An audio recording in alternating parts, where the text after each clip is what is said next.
For today's video, naisipan kong gumala muna. Bumisita kami sa bahay ng kapatid ko ngayon, kaya tinawag ko yung anak ko.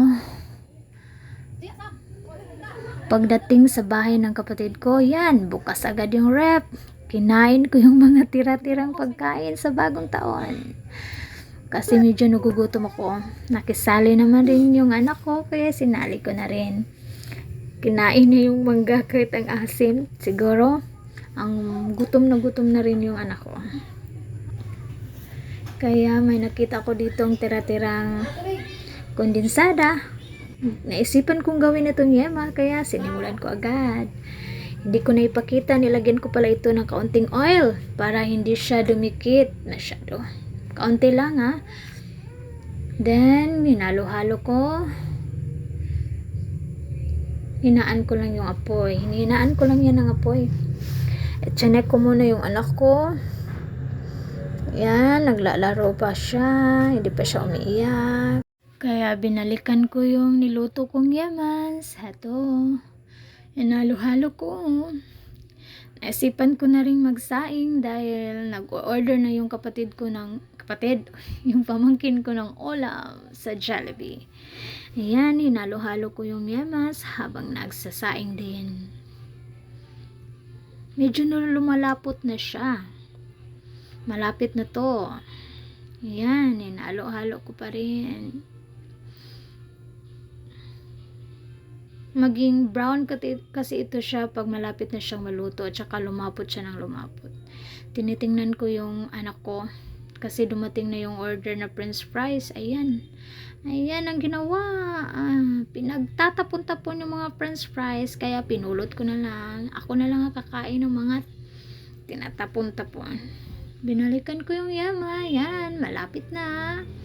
Kumulo ng kumulo. Hinaan ko lang masyado yung apoy. Yan, lumapot na siya at naging brown na.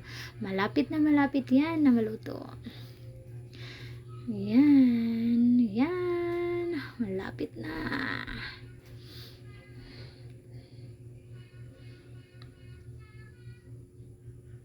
Patayin ko na siguro yung apoy. Pinatay ko na yung apoy. At tapos na. Ito na siya.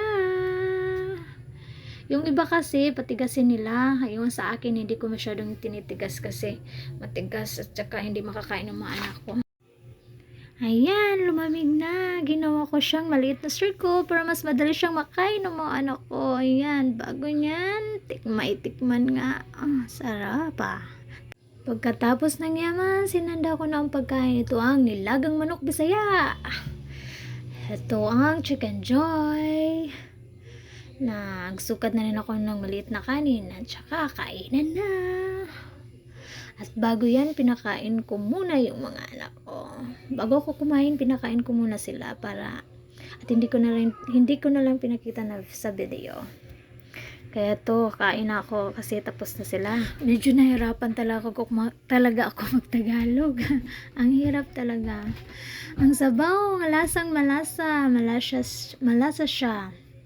Sabaw siya ng manok Bisaya. Kaya halik kayo, kain tayo. Medyo nagutom kasi ako kanina.